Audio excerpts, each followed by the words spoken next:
Une feuille de route ambitieuse, c'est en ces termes qu'Elisabeth Borne résume sa réunion à Matignon avec les chefs de parti autour de la planification écologique de son gouvernement.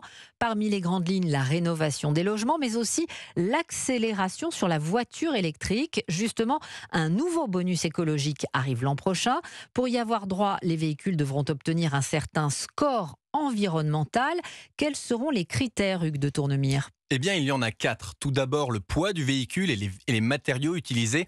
Ensuite, la consommation énergétique de l'usine qui assemble le véhicule. Il y a aussi la technologie de la batterie. Et enfin, l'acheminement du véhicule jusqu'à la concession. Ce nouveau bonus écologique doit favoriser les véhicules européens plutôt que les asiatiques comme BYD ou MG.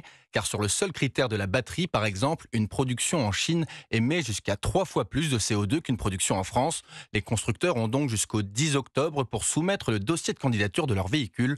La liste des modèles éligibles au bonus, elle, ne sera connue que le 15 décembre. Et on est également dans le flou sur les montants. Oui, jusqu'au 31 décembre, le bonus peut atteindre jusqu'à 7 000 € sous condition de revenus.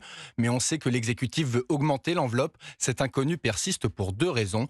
1, c'est le projet de loi de finances présenté à la fin du mois qui tranchera. Et 2, il ne faudrait pas que l'annonce perturbe le marché automobile en repoussant certains achats à l'année prochaine. Hugues de Tournemire, en ce qui concerne le prix des carburants, le gouvernement va autoriser la vente à perte à partir du mois de décembre et pour 6 mois, mesure très loin de faire l'unanimité.